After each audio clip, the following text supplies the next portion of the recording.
आज के लेक्चर में हम वैलेंस बैंड थ्योरी जो है वो डिस्कस करेंगे। तो वैलेंस बॉन्ड थ्योरी के मतलब जो है ये लिनियस पॉलिंग ने इसको पेश किया था या कंसीव किया था और इनको नोबेल प्राइज मिला था 1954 में। राइट हैंड पे आप उनकी पिक्चर देख सकते हैं वैलेंस लिनियस पॉलिंग की। जी, तो वैलेंस बॉन्ड थ्योरी के मतलब कुछ पहले उसके की पॉइंट्स देख लेते हैं और उनकी नेक्स्ट पॉइंट पे जो है वो एक्सप्लेनेशन होगी। हाउएवर नंबर 1 की पॉइंट्स में पहले नंबर पे a covalent bond form a covalent bond formed between the atoms by overlap of half-filled valence electron। अब यहाँ पे एक चीज तो आपने एक पॉइंट को नोट करना है कि हाफ फील्ड से मुराद ये है कि वैलेंस शेल में या हाफ फील्ड एटॉमिक ऑर्बिटल्स, यानी कि एटॉमिक ऑर्बिटल्स कंप्लीटली फील्ड नहीं होनी चाहिए, वो हाफ फील्ड होने चाहिए। जब दो एटम आपस में बॉन्डिंग करते हैं तो उनमें ओवरलैपिंग होती है। ओवरलैप का कंसेप्ट जो है वो मैं आपको आगे जाके एक्सप्लेन करता हूँ। तो लेकिन दो एटम हाफ फील्ड होने चाहिए ताकि वो ओवरलैप कर सके। नंबर 2 पे the two atom that have unpaired of electron in their orbital can overlap. ये भी वही बात है, यानी कि जैसे हाफ फील्ड है तो वही बात है कि अनपेयर्ड इलेक्ट्रॉन है, तो ये सेम पॉइंट्स है। टू एटम्स जब होंगे तो उसके नतीजे में बॉन्डिंग बनेगी। नेक्स्ट जो है सिग्मा बॉन्ड। बॉन्डिंग को डिफरेंशिएट किया गया सिग्मा बॉन्ड। अगर हम सिग्मा बॉन्ड की बात करते हैं यहाँ पे, तो सिग्मा बॉन्ड कब बनता है? जब एटॉमिक ऑर्बिटल दो न्यूक्लियाई के जो है वो ओवरलैप करते हैं। Atomic orbitals between the nuclei of atom. Between का मतलब है कि दो एटम्स के दरमियान, यानी कि उनके इंटर न्यूक्लियर एक्सिस के दरमियान। लेकिन आपको थोड़ा सा ये प्रॉब्लम क्रिएट कर रही है ये बात कि इंटर न्यूक्लियर एक्सिस क्या है, यहाँ पे सिग्मा बॉन्ड क्या है। तो ये खैर ये पॉइंट है, इसको मैं जब एग्जांपल दूंगा तो ये आपको क्लियर हो जाएगा कि एटॉमिक ऑर्बिटल्स क्या है और सिग्मा बॉन्डिंग क्या होगी। दूसरे नंबर पे पाई बॉन्डिंग है। Pi bonds occur when atomic orbital overlap side outside of the space between the nuclei, यानी कि ये वाला इंटर न्यूक्लियर के आउटसाइड पे। अब इस कंसेप्ट की इस बात की कि सिग्मा और पाई में समझ नहीं आ रही आपको, तो ये लास्ट स्टेप के बाद मैं इसको एक्सप्लेन करता हूँ कि ये पॉइंट है क्या। जब हम थ्योरी के आखिर में आएंगे तो ये आपको पॉइंट बिल्कुल क्लियर हो जाएंगे। The strongest the bond maximum overlap.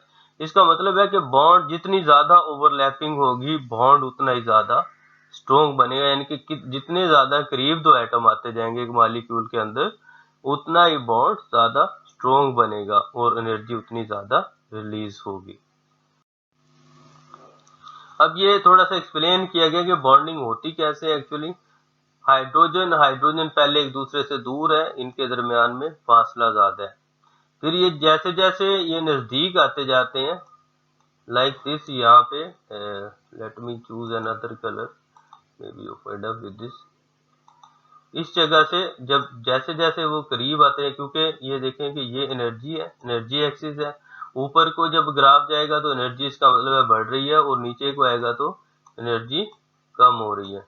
और इसके नतीजे में इंटर न्यूक्लियर डिस्टेंस का मतलब है कि दो मॉलिक्यूल के दरमियान फासला। अब मॉलिक्यूल के दरमियान फासला यहाँ पे ज्यादा है, जैसे जैसे वो एक दूसरे करीब आते जाएंगे तो एनर्जी क्या होती जाएगी? रिलीज होती जाएगी। एक टाइम ऐसा आएगा जहां पे उसकी एनर्जी मैक्सिमम रिलीज हो गई। अब इससे ज्यादा जब करीब आते हैं, देखें कि आप लोगों को पता है कि एक एटम में वो पॉजिटिव चार्ज होता है और उसके गिर्द नेगेटिव चार्ज मौजूद होता है, like this one this one. अब यहाँ पे इलेक्ट्रॉन है, ये प्रोटॉन है, ये एक दूसरे को अट्रैक्ट करते हैं। ये प्रोटॉन जो है उसके इलेक्ट्रॉन को अट्रैक्ट करता है और इसके इलेक्ट्रॉन इसके प्रोटॉन से अट्रैक्ट होते हैं। अब ये एक दूसरे के करीब तो आते जाते हैं, लेकिन एक वक्त आता है कि ये इलेक्ट्रॉन और ये इलेक्ट्रॉन ये दूसरे को क्या करते हैं? रिपेल करते हैं। इसी तरह से इसका न्यूक्लियस इसके न्यूक्लियस को क्या करता है? पहले का न्यूक्लियस दूसरे के न्यूक्लियस को रिपेल करता है, यानी कि पॉजिटिव को रिपेल करना शुरू कर देते हैं और नेगेटिव नेगेटिव को रिपेल करना शुरू कर देते हैं। उसके नतीजे में ये एक दूसरे को जब रिपेल करते हैं तो फिर एनर्जी रिलीज करने के लिए बजाय अब्जॉर्ब करना शुरू कर देते हैं और फिर से वो हायर एनर्जी पे चले जाते हैं। जब बहुत ज़्यादा एक दूसरे के करीब आते हैं तो उनकी एनर्जी बढ़ जाती है। तो ये जो है ना, ये जो फासला है ये ऑप्टिमाइज्ड है। 74 पिकोमीटर पे ये एक दूसरे को एडजस्ट करते हैं ओवरलैपिंग के नतीजे में। जी, तो types of overlapping and nature of covalent bond. तो टाइप्स ऑफ ओवरलैपिंग क्या है? सिग्मा बॉन्ड नंबर 1, और नंबर 1 टाइप्स ऑफ ओवरलैपिंग के नतीजे में पाई बॉन्ड बनता है। अब एक्चुअली सिग्मा बॉन्ड कैसे बनता है और पाई बॉन्ड कैसे बनता है? तो सबसे पहले अगर हम इसकी बात करें तो ये हेड ऑन ओवरलैपिंग और एक्सियल ओवरलैपिंग। हेड ऑन बिल्कुल ऐसे ही होता है कि आप बिल्कुल आमने सामने से, जैसे कोई दो गाड़ियां आके टकरा जाएं तो वो क्या होता है? हेड ऑन कोलिजन या हेड टू हेड कोलिजन होता है। इसी तरह से जब सिग्मा बॉन्डिंग होती है तो उसके अंदर एटॉमिक ऑर्बिटल्स क्या करते हैं? ओवरलैपिंग करते हैं हेड ऑन, यानी कि एक्सिस के गिर्द। जैसे सबसे पहले नंबर पे देखें एस एस ओवरलैपिंग। ओवरलैपिंग का ये मतलब होता है कोई मुश्तरका एक हिस्सा शेयर करना दो एटम्स के दरमियान, वहां पे उसका मतलब होगा ओवरलैपिंग। जैसे दो गाड़ी टकराए आपस में आमने सामने से, तो एक गाड़ी का कुछ हिस्सा दूसरी गाड़ी के ऊपर चढ़ जाए तो अब ये मुश्तरका जो रीजन होगा वो क्या कहलाएगी? वो हिस्सा ओवरलैप कर गई है एक गाड़ी दूसरी के ऊपर। तो सिमिलर जब हम बॉन्डिंग की बात करेंगे एस एस ओवरलैपिंग की, तो उसके नतीजे में देखें कि ये एस ऑर्बिटल है और एक और एस ऑर्बिटल है। ये दोनों जो है वो ओवरलैपिंग करते हैं, यानी कि ये एस ऑर्बिटल और ये एस ऑर्बिटल दोनों जब करीब आते हैं, दोनों जब करीब आएंगे, जैसे ये वाला इसके पास और ये वाला इसके, जब ये करीब आएंगे तो कुछ इसका मुश्तरका हिस्सा और कुछ इसका मुश्तरका के हिस्से की क्या करेंगे? शेयरिंग करेंगे। अब ये जो हिस्सा है ये कॉमन रीजन है इनका, तो ये क्या बना? ओवरलैपिंग के नतीजे में ये वाला हिस्सा आपके पास ये होगा ओवरलैपिंग के नतीजे में। लाइक ये वाला हिस्सा जो है ये ओवरलैपिंग होगी, ये कॉमन रीजन होगा तो ये ओवरलैप होंगे। अब उस ओवरलैपिंग के नतीजे में देखें इस तरह का मॉलिक्यूल बनेगा, जैसे हाइड्रोजन मॉलिक्यूल बनता है। अब ये क्या हुआ है? इनकी ओवरलैपिंग बिल्कुल एक्स एक्सिस के गिर्द हुई है, या आमने सामने, जैसे ये जो एक्सिस है इसके गिर्द हुई है। तो इस वजह से हम इसे हेड ऑन कोलिजन भी कहते हैं या हेड ऑन ओवरलैपिंग भी कहते हैं। दूसरा, क्योंकि एक ही एक्सिस पे मौजूद है, यानी कि बराबर सतह पे बराबर मौजूद है, तो उस वजह से हम इसे एक्सियल ओवरलैपिंग भी कहते हैं, यानी कि एक्सिस सेम एक्सिस में मौजूद है तो उसके नतीजे में जो बॉन्ड बनता है हम उसे क्या कहते हैं? सिग्मा बॉन्ड कहते हैं। और ये एस और एस ऑर्बिटल्स के नतीजे में बन रहा है। इसकी example hydrogen molecule is very famous. तो ये जी, तो अब sp ओवरलैपिंग, पहले आपने ss ओवरलैपिंग पढ़ी, आपको पता है s ऑर्बिटल जो है वो स्फेरिकल होता है, ये वाला, जैसे ये वाला ऑर्बिटल जो है आपके पास स्फेरिकल है। और p ऑर्बिटल्स में क्या होती है? डैम्बल शेप होती है, और आपने उसमें पढ़ा है कि p x p y p z। तो आप किसी साइड पे भी इस डैम्बल शेप को ले जाएं, आप ये p को इसके टॉप ले जाएं, लेफ्ट ले जाएं, राइट ले जाएं, अब इसके अंदर जो ओवरलैपिंग होगी वो s की और p की होगी। तो इस वजह से हम इस ओवरलैपिंग को क्या कहते हैं? sp overlapping. जब ये sp ओवरलैपिंग होगी तो देखो कुछ रीजन जो है ये वाला कुछ हिस्सा p का और कुछ हिस्सा जो है वो s का क्या होगा? ओवरलैप होगा। लेकिन आप लोगों ने एक शर्त पढ़ी थी कि ये क्या होने चाहिए? हाफ फील्ड होने चाहिए, यानी कि एक इधर इलेक्ट्रॉन होना चाहिए और एक इधर मौजूद होना चाहिए। जब ये ओवरलैपिंग करते हैं तो उसके नतीजे में sp ओवरलैपिंग होती है। और ये जो है ये वाला रीजन इनके अंदर क्या होता है? कॉमन रीजन कहलाता है, क्योंकि इसमें एक s ऑर्बिटल ने हिस्सा लिया और एक p ऑर्बिटल ने हिस्सा लिया एस और पी की बुनियाद पे हम इसे क्या कहते हैं, एस पी ओवरलैपिंग। ये भी एक्सिस के गिर्द है, तो इसलिए ये भी सिग्मा बॉन्डिंग कहलाएगी। Oh my God. Then example है ये HCl, इसकी HF है और HCl मौजूद है। PP ओवरलैपिंग है, यानी कि अब इसके अंदर PP ओवरलैपिंग। अब ये भी p ऑर्बिटल्स है और ये भी p ऑर्बिटल्स है। अब ये जब कोई कॉमन हिस्सा शेयर करेंगे तो उसको कहेंगे PP ओवरलैपिंग। अब ये PP ओवरलैपिंग है, हेड ऑन है, और इसके नतीजे में जैसे ये टॉफी टाइप की जो बॉन्डिंग है वो बनती है, ये मॉलिक्यूलर ऑर्बिटल बनता है। तो इसकी ये एग्जांपल्स हैं यहाँ पे क्लोरीन, ब्रोमीन। तो पाई बॉन्ड देखें, हम बात कर रहे थे कि जब एक्सिस के गिर्द बॉन्डिंग की ओवरलैपिंग होती है तो वो हेड ऑन है, यानी कि आमने सामने से टकराते हैं। लेकिन ये क्या होती है, ये ओवरलैपिंग साइड से होती है यहाँ से। तो ये जो हिस्सा है, ये साइड्स पे जो ओवरलैपिंग होती है उसको हम क्या कहते हैं, उसके नतीजे में पाई बॉन्ड बनता है। लेकिन सबसे पहले सिग्मा बॉन्ड मौजूद होना जरूरी है, फिर ही पाई बॉन्ड बनेगा। Like this way. अब यहाँ पे हम बात नहीं कर रहे एक्स एक्सिस से, ये साइड्स ओवरलैपिंग और सिग्मा बॉन्ड के ऊपर और नीचे मौजूद है।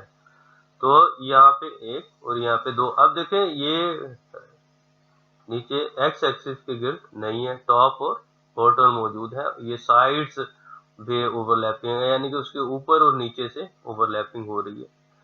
लाइक इसके नतीजे में फाइनल इस तरह के मॉलिक्यूलर ऑर्बिटल्स बनते हैं। लेकिन आप देखें एक्स एक्सिस पे कोई चीज, यहाँ पे इस एक्सिस पे कोई भी चीज मौजूद नहीं होती। तो ये देखें, ये हम इसको बड़ी क्लियर एग्जांपल दे सकते हैं कि ये साइड्स पे, यानी कि एक्सिस ये है, ये वाला एक्सिस है, और इस एक्सिस के बजाय ये टॉप वाले, ये वाले साइड से ओवरलैप करते हैं और इसके ये वाले साइड से ओवरलैप करते हैं, के नतीजे में ये दोनों शेप बनती है। तो इसलिए इसे हम पाई बॉन्डिंग कहते हैं। तो क्योंकि ये साइड्स ओवरलैपिंग होती है तो इसमें इतनी ज्यादा नहीं होती। फॉर एग्जांपल अगर दो लोग क्रॉस कर रहे हैं एक दूसरे को, थोड़ा सा हाथ एक दूसरे को लग जाता है या शोल्डर लग जाता है, दो स्टूडेंट्स क्रॉस कर रहे हो, तो that is the side overlapping या साइड बॉन्डिंग।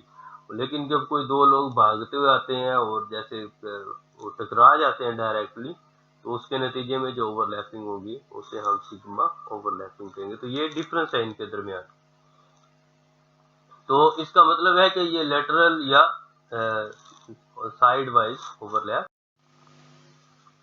अब फॉर्मेशन ऑफ H2 मॉलिक्यूल, अगर मैं इसको एक्सप्लेन करता हूँ, लाइक ये हाइड्रोजन की इलेक्ट्रॉनिक कॉन्फ़िगरेशन है, इसके s ऑर्बिटल में एक इलेक्ट्रॉन मौजूद है। अगर मैथमेटिकली लिखें तो हाइड्रोजन मॉलिक्यूल में आपको पता है कि देयर आर दी टू, तो ये पहले की इलेक्ट्रॉनिक कॉन्फ़िगरेशन और ये दूसरे की इलेक्ट्रॉनिक कॉन्फ़िगरेशन होगी, यानी कि 1s1 और 1s1, इन दोनों में एक एक इलेक्ट्रॉन मौजूद है।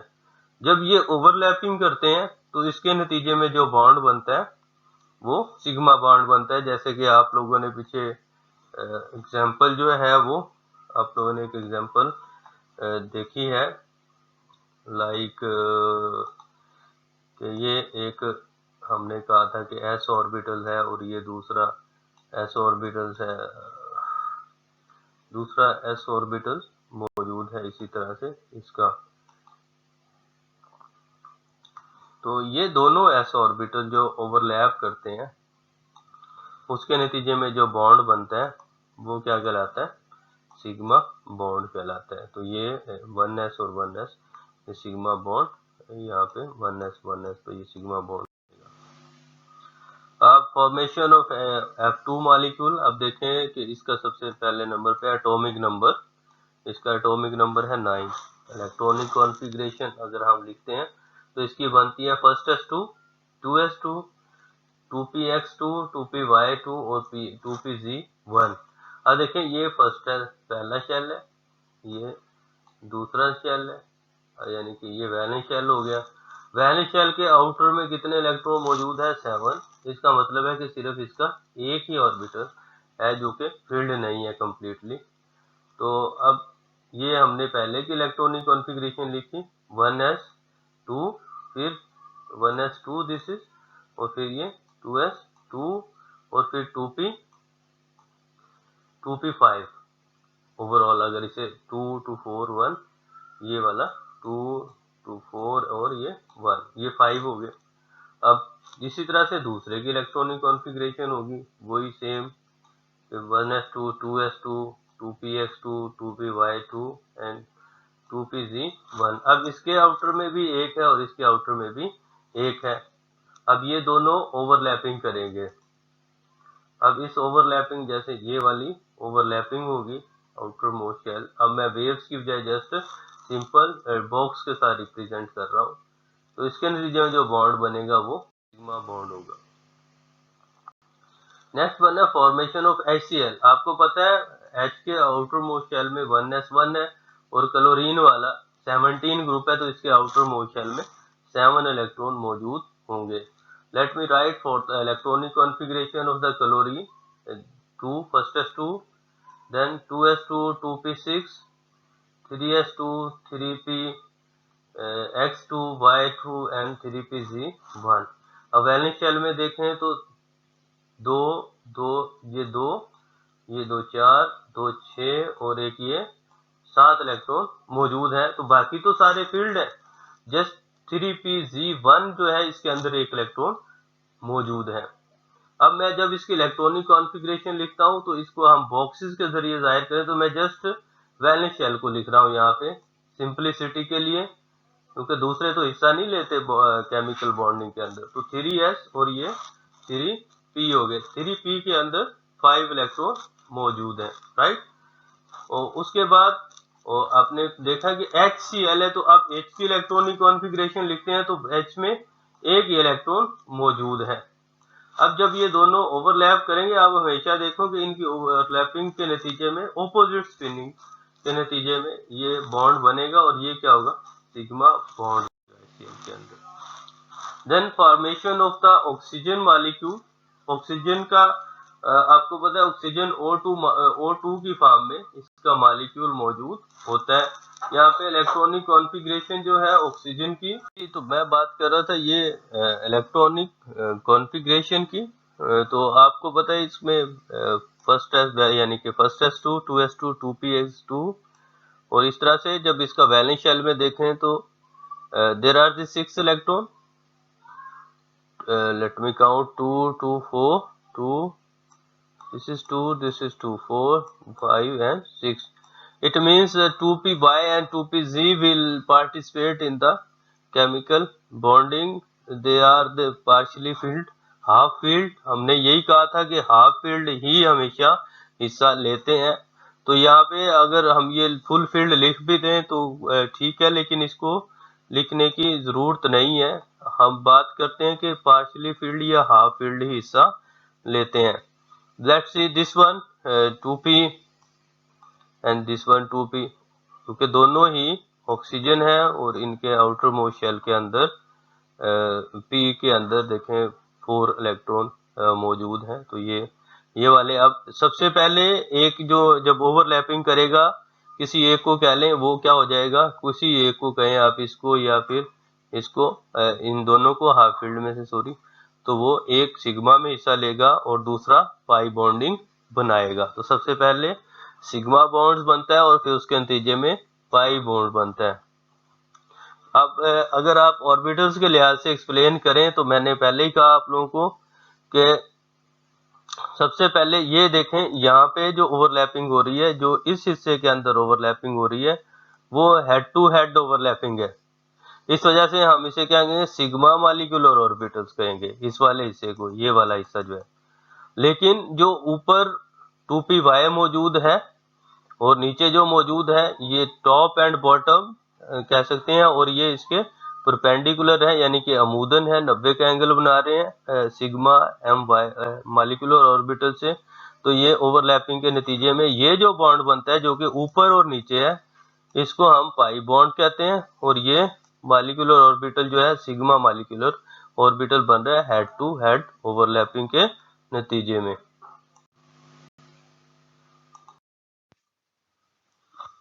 जी, तो ऑक्सीजन की फॉर्मेशन के बाद हम लोग डिस्कशन कर रहे हैं formation of the nitrogen molecule.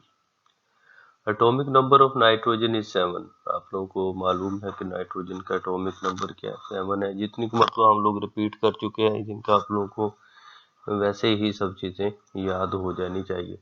तो आप देखें कि नाइट्रोजन के आउटर मोस्ट शेल के अंदर 5 इलेक्ट्रॉन है, और जो पी ऑर्बिटल्स हैं यहाँ पे वो हाफ फील्ड है या पार्शियल फील्ड है, तो ये आप बॉन्डिंग में हिस्सा लेंगे। तो जब हम इलेक्ट्रॉनिक कॉन्फ़िगरेशन लिखते हैं तो इसके अंदर आप ये देखें कि ये फर्स्ट एस है, अगेन 1s के अंदर 2 है, फिर 2s के अंदर 2 है, और 2p के अंदर देखें 3 पैरेलल इलेक्ट्रॉन है, सेम उनकी स्पिन है और पार्शियली फील्ड है। तो इसी तरह से जो है वो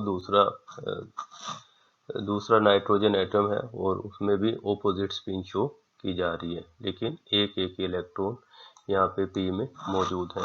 अब ये 3p जो है इसके, और 3p ऑर्बिटल जो है वो इस नाइट्रोजन के वो आपस में बॉन्डिंग करेंगे। तो सबसे पहले तो एक सिग्मा बॉन्ड फॉर्मेशन होगी, वो किसी भी दो के दरमियान हेड टू हेड कोलिजन के नतीजे में बनेगी।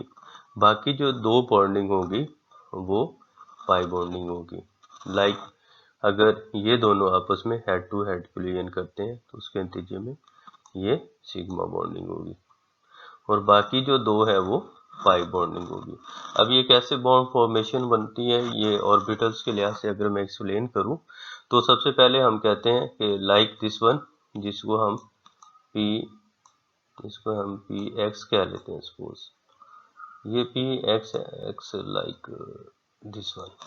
अब ये पी एक्स क्या है कि ये एक्स एक्सिस के गिर्द है। अब ये दोनों क्या कर रहे हैं, बॉन्डिंग कर रहे हैं, इसके नतीजे में ये इनका कॉमन रीजन आ रहा है, और ये क्या हो रही है, हेड टू हेड कोलिजन हो रही है। अब देखेंगे दूसरी जो बॉन्डिंग है ये पी वाई है, और पी वाई की डायरेक्शन में है, यानी कि पी वाई से बॉन्डिंग करेगी, और ये पी जेड से या पी जी कह देते हैं हम लोग के, डिफरेंट लैंग्वेज इशू है एक्सेंट के अंदर, अमेरिकन और ब्रिटेन का। तो ये पी जी या पी जेड। तो इस तरह से सबसे पहले हेड टू हेड के नतीजे में हमेशा सिग्मा बॉन्ड बनता है, और साइड ओवरलैपिंग जो होती है वो पाई ऑर्बिटल बनते हैं। तो अब यहाँ पे आपके पास 1 is the sigma bond and 2 is the pi bonds formation takes place. इस तरह से नाइट्रोजन की बॉन्डिंग को ये एक्सप्लेन करती है।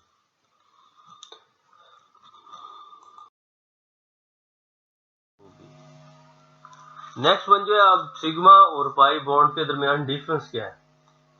देखिए सिग्मा में और पाई बॉन्ड में एक तो आप लोगों को बड़ा क्लियर कट डिफरेंस जो है ना वो मालूम है कि ये बनते हैं end to end overlapping half field atomic orbitals, और दूसरे नंबर पे ये क्या कब बनते हैं, साइड वाइज ओवरलैपिंग। ये पॉइंट आप लोगों ने, ये हम बार बार डिस्कस कर रहे हैं। हाफ फील्ड होना जरूरी, यानी कि एक एटॉमिक ऑर्बिटल में एक ही इलेक्ट्रॉन का होना जरूरी होगा। सेकंड नंबर पे है overlapping take place inter nuclear axis, यानी कि बिल्कुल उन एक्सिस के गिर्द मौजूद आमने सामने होते हैं, ये एक्सिस के गिर्द मौजूद होती है, तब ओवरलैपिंग टेक प्लेस करती है। यहाँ पे क्या होती है, overlapping perpendicular to the inter nuclear axis. ये अब देखो ये न्यूक्लियस है, फॉर एग्जांपल एक ये न्यूक्लियस है, तो ये जो एक्सिस है हम इसे क्या कहते हैं, इंटर न्यूक्लियर एक्सिस। लेकिन जब ये इसके ऊपर या फिर इसके नीचे ऐसे यहाँ पे, और ये लाइक दिस वन, और आप यहाँ पे लिख सकते हैं this one and like this one. अब इनके दरमियान परपेंडिकुलर है, यानी कि इस एक्सिस के गिर्द ये जो है एक्सिस, ये दोनों ही परपेंडिकुलर है, यानी कि अमूद है इनके दरमियान। अगर आप एंगल देखें तो ये कितने का बनता है, 90 डिग्री एंगल बनता है। तो ये वाला हिस्सा हम इस तरह से इसको 90 से जाहिर करते हैं, यानी कि ये न्यूक्लियर एक्सिस के 90 के जाविये पे है। Then point number 3, the extent of overlapping is large and bond is stronger. ये मैं आपको पहले बता चुका हूँ, हेड टू हेड ओवरलैपिंग होगी तो उसके अंदर ओवरलैपिंग ज्यादा होगी और बॉन्ड स्ट्रॉन्ग बनेगा। इसके अंदर सवाल ओवरलैपिंग होगी और बॉन्ड वीक बनेगा। नेक्स्ट वन है the molecular orbital form as a result of the overlapping is symmetrical about the nuclear axis. जैसे एक्सिस, जैसे ये न्यूक्लियर एक्सिस है तो इसके ऊपर इसके दोनों तरफ जो है जब ओवरलैपिंग होती है तो वो दोनों तरफ इक्वल होगी, यानी कि ये जो रीजन होगा में ऊपर और नीचे सिमेट्रिकल होगा, एक स्मूथ शेप बनेगी। लेकिन इसके अंदर क्या है, molecular orbital forms as a result of overlapping consisting of two loops above and below.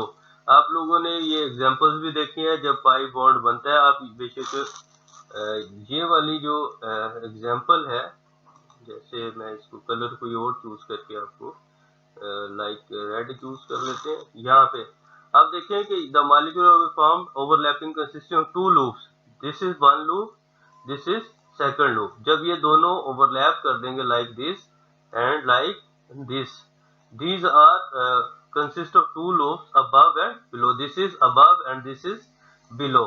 तो इस केस में क्या होता है कि दोनों जस्ट ओवरलैपिंग करते हैं और सिमेट्रिकल होते हैं, तो ऊपर नीचे नहीं होते, उसी एक्सिस के गिर्द मौजूद होते हैं सिग्मा के केस में, लेकिन पाई में अबव एंड बिलो होते हैं।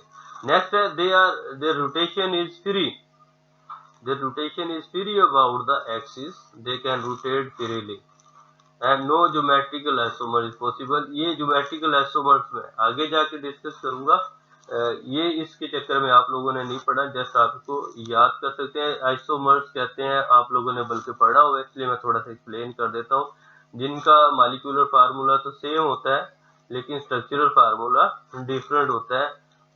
लाइक ये कोई मॉलिक्यूल है सी और सी, इधर भी कार्बन और इधर भी मैं कार्बन लिख देता हूँ, I try to write it. अगर सपोज इधर एक मॉलिक्यूल एक्स एक्सिस पर लग जाता है इस तरफ और दूसरा इसके ऑपोजिट अटैच हो जाता है, अब ये एक इस तरफ है और एक दूसरा ऑपोजिट साइड पे है, तो अब ये जो है ना एक आइसोमर्स होगा। लेकिन अगर यही एक्स जो है इस तरफ की बजाय वो टॉप की तरफ ही अगर अटैच हो जाए, यानी कि दोनों एक्सिस एक ही तरफ मौजूद हो गए, तो ये उसका दूसरा आइसोमर्स बन जाएगा या स्ट्रक्चरल फॉर्म। अब ये रोटेट करने पे है, लेकिन जब डबल बॉन्ड होता है तो फिर इसमें तो ये डबल बॉन्ड में फ्री रोटेशन नहीं होती। जैसे दो बॉन्ड्स होंगे तो आप उसे घुमाएं तो वो ये टूट के तो घूम सकता है, एक कार्बन जो है दूसरे के गिर्द, वैसे ये घूम नहीं सकता। तो इसलिए रोटेशन जो है there is a no free rotation and geometrical isomers are possible. अब क्योंकि एक इस तरह से बन जाता है और एक दूसरी तरह से बन जाता है, तो इसमें ज्योमेट्रिकल आइसोमर्स पॉसिबल होते हैं। लेकिन इसमें क्योंकि फ्री रोटेशन है, पंखे की तरह घूमते रहता है, अगर सिंगल बॉन्ड हो सपोज यहाँ पे डबल ना हो तो ये फैन की तरह से इधर से और इधर से दोनों घूमते रहते हैं, तो इस वजह से कोई इशू नहीं होता। लेकिन जब डबल बॉन्ड बन जाता है तो फ्री रोटेशन नहीं रहती, तो इस वजह से ज्योमेट्रिकल आइसोमर्स बनते हैं। Next the bond can be present alone, ये बॉन्ड अकेला भी हो सकता है, यानी कि सिर्फ सिग्मा ही बॉन्ड हो, वहां पे पाई बॉन्ड मौजूद ना हो। लेकिन ये बॉन्ड जो बनता है, जब पाई बॉन्ड तब बनता है जब पहले से सिग्मा बॉन्ड मौजूद होगा। अगर सिग्मा बॉन्ड मौजूद नहीं होगा तो पाई बॉन्ड नहीं बनेगा, क्योंकि सबसे पहले हमेशा सिग्मा बॉन्ड बनता है। सिग्मा बॉन्ड बनने के बाद फिर ये ओवरलैप करते हैं अबव एंड बिलो से सिग्मा बॉन्ड के। लास्ट वन पॉइंट है the s and p orbital can participate in the formation of sigma bond, यानी कि s और p दोनों ही पार्टिसिपेट करते हैं सिग्मा बॉन्डिंग में। लेकिन इस बॉन्डिंग के अंदर ये ओवरलैपिंग क्योंकि अबव एंड बिलो होती है, इसमें सिर्फ p ऑर्बिटल्स हिस्सा लेते हैं। लाइक अगर मैं आप लोगों को समझाना चाहूँ तो ये this is the s orbital, इसको आप ऐसे समझ लें, वैसे बन तो नहीं रहा सही तरह से, लाइक दिस वन। और ये आपके पास जो है एक लाइक सम p ऑर्बिटल्स। अब इनकी देखें ना, ये ओवरलैपिंग यहाँ से तो पॉसिबल नहीं है, इस जगह से पॉसिबल नहीं है, अबव एंड बिलो हो नहीं सकती, अब अबव एंड बिलो ये मौजूद नहीं है। तो ओनली, अब इसका मतलब कि एस ऑर्बिटल इसमें हिस्सा नहीं लेता पाई बॉन्डिंग में, सिर्फ पी ऑर्बिटल ही हिस्सा लेते हैं। एग्जांपल, और then strength of sigma and pi bonds के कौन सा बॉन्ड स्ट्रॉन्ग है और कौन सा वीक है। सिग्मा को हम ये साई से जाहिर कर देते हैं और इसको पाई से जाहिर करते हैं। सिग्मा बॉन्ड, आप सॉरी, सिग्मा को सिग्मा से जाहिर करते हैं।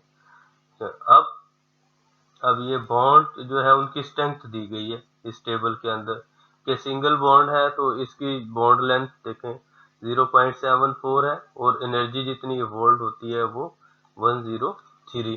अब देखें बॉन्ड लेंथ बढ़ी है, यानी कि लेंथ बढ़ने का मतलब है कि आपस में ओवरलैपिंग कम होगी। ओवरलैपिंग कम होगी तो एनर्जी कम रिलीज होगी, तो मतलब बॉन्ड वीक है। इस तरह ये 1.54 है। तो ये आप लोगों को ये वैल्यूज ये याद रखने की जरूरत नहीं है, सिर्फ कंसेप्चुअली आप इसे जस्ट पढ़ लें और सिर्फ अंडरस्टैंड करना है।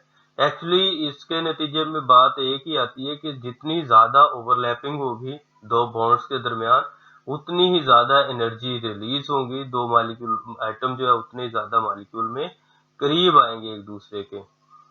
तो ये हम पहले ही कह चुके हैं कि इसके नतीजे में क्या होता है, स्ट्रॉन्गर द एटॉमिक ऑर्बिटल, जितने एटॉमिक ऑर्बिटल पार्टिसिपेट करेंगे, जितने ज्यादा ओवरलैप करेंगे, उसके नतीजे में उतना ही ज्यादा स्ट्रॉन्ग बॉन्ड बनेगा।